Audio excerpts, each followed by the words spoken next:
Margaret James had always considered herself a woman of strong character. She was 72, but led an active life. She did her own grocery shopping, took daily walks in the park, and tended to her small garden. She didn't smoke, ate in moderation, and took good care of herself. Occasionally her blood pressure bothered her, but overall her health hadn't failed her. However, on one ordinary March morning, she woke up with a sense of unexplained fatigue. The night had been peaceful, yet her body felt heavy, her thoughts foggy. Margaret chalked it up to age and decided to start her morning as usual, with a cup of tea and the radio news. As the kettle began to boil, she felt a slight pressure in the upper part of her back. Not pain, not a sharp grip, just pressure. Her chest felt fine, so she dismissed the odd sensation. Later, she experienced mild shortness of breath while climbing the stairs to check the mailbox. She stopped halfway up, leaned on the railing and thought, probably just overdid it a bit yesterday. It wasn't the first time she'd had such thoughts, but she always brushed them aside. Everything seemed explainable. Age, fatigue, a change in weather. After all, who doesn't feel off after 70? But this time felt different. She sat down in her armchair and looked at her hands. The skin was slightly damp, cool to the touch. Her heartbeat was steady, yet deep inside, she felt a strange sense of unease, as if her body knew something her mind hadn't caught up to yet. She recalled a program she had watched the night before. It mentioned how heart attacks in women often start not with chest pain, but with subtle, elusive symptoms. Weakness, pressure, unusual fatigue. The host's words came back to her with unexpected clarity. Your heart doesn't scream, it whispers. Your job is to learn to listen. For the first time, Margaret felt that whisper was meant for her. She wasn't one to panic. But this time she decided to listen. Not to call her daughter, she'd be at work anyway, but just to call her family doctor. Just in case. It seemed like the logical thing to do. She didn't feel ill, just different. And if the call turned out to be unnecessary, all the better. But if it wasn't, at least she hadn't stayed silent. And that already was a step toward life. When the same thing happened again a few days later, sudden weakness, cold sweat, heaviness in the chest, Margaret James didn't hesitate. She was home alone. Her daughter was in another city. The neighbors were just behind the wall. But she had neither the strength nor the time to call out for help. Her fingers trembled slightly, but she knew exactly what to do. Without giving in to panic, she picked up her phone, unlocked the screen, and pressed the emergency call button she had recently set up on her doctor's advice. It took no more than 5 seconds. The dispatcher's voice was calm and confident, and hearing it made Margaret feel her fear recede just a little. After giving her address, age, and saying that she might be having a heart attack, she hung up and moved on to the next step. Everything was exactly as outlined in the guide she had reread the night before. She went over to the couch and carefully settled into a semi-sitting position, placing 2 pillows behind her back. Lying flat didn't feel right, and she remembered it could actually make things worse. In this position, breathing was easier, and the pressure in her chest slightly lessened. Her next action was a breathing technique. Margaret recalled how the doctor had explained it. Inhale for 4 seconds, hold for 7, exhale for 8. The first cycle was difficult. Her heart was pounding and her thoughts were racing. But by the 3rd breath, she began to feel a little calmer. Inhale, hold, exhale. And along with it, the realization that she wasn't helpless. That even alone, she could do something. On the table beside her were already a bottle of water, a first aid kit, and a small list of important phone numbers. She had prepared all of it in advance and now thanked herself for the foresight. The water came in handy, her mouth was dry, and the list would have helped if she'd needed to tell the medics what medications she was taking.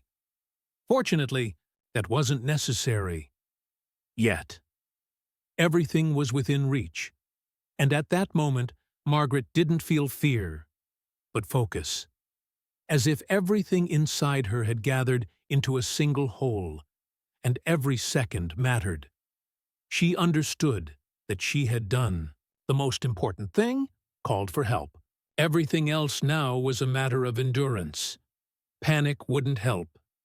Calm would. She wasn't thinking about death or the future, only about breathing, slowly, steadily, right now. That, this very moment, was life.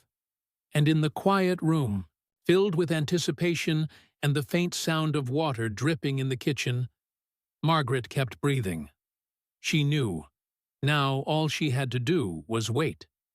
And she would wait. The right way. No more than 3 minutes had passed since the call, but to Margaret it felt like an eternity. She could hear her heart beating, not fast, but heavily, dully. The air in the room was warm and thick, as if a fog had settled. With every breath, she reminded herself that the most important thing now was to conserve her strength. No need to move, and certainly no room for panic. Everything she could do, she had already done. Now, wait. She gently shifted onto her left side, pulling her right leg forward.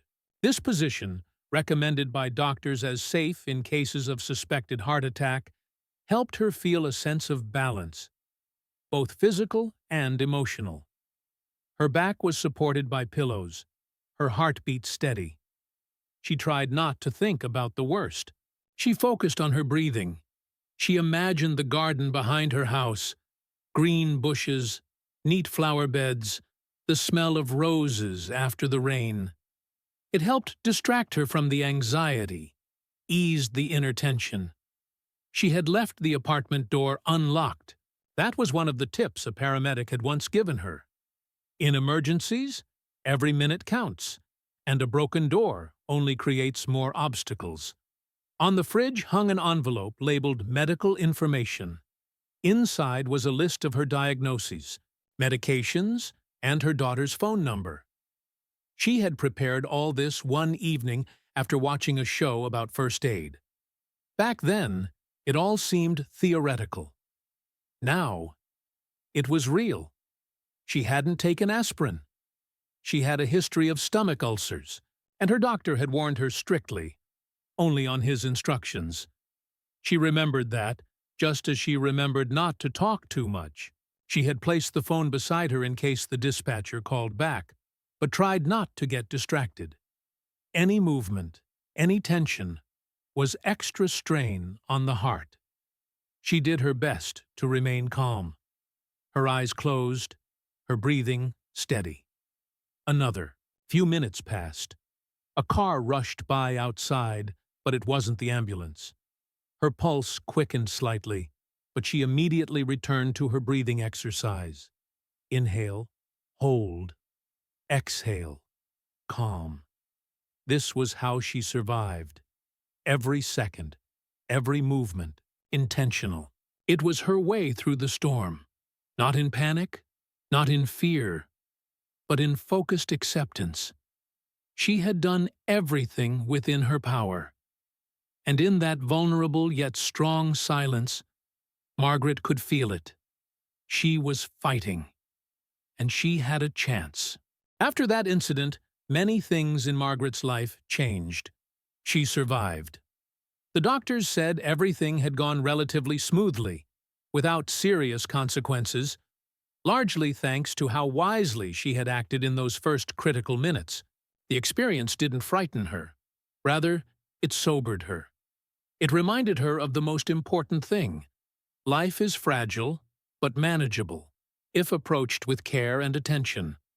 The first thing she did was reassess the setup of her home.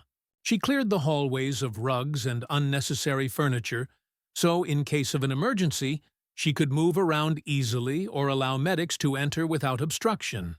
Her phone was always close now, not in her purse or on the kitchen counter, but in a special case she wore on her belt, beside the bed. A bottle of water, a flashlight, and a first aid kit. No randomness, everything within reach. Her daughter helped her install an app on her smartphone that not only allowed her to call an ambulance, but also send an alert to family members.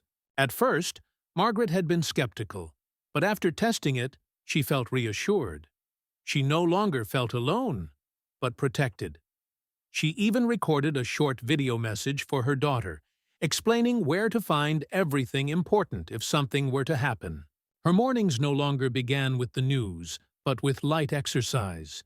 Nothing strenuous. Slow circular arm movements, gentle knee raises, ankle rotations. 5 minutes, and the blood was flowing, her breathing more even. It became her daily ritual. Instead of pastries and sweets, berries, oatmeal, and walnuts.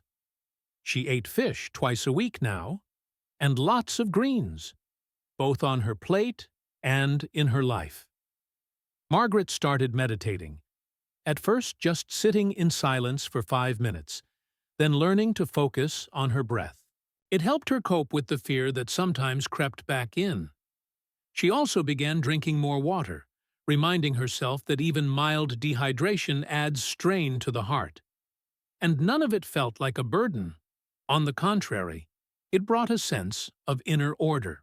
She knew, prevention isn't a guarantee, but it is a safeguard. She couldn't control everything, but she could create conditions where even the unexpected wouldn't catch her off guard. With each passing day, she felt not just like a survivor, but someone renewed. And now, looking out the window at the world, she no longer thought of fear, but of the future, calm, kind, and full of simple yet precious days.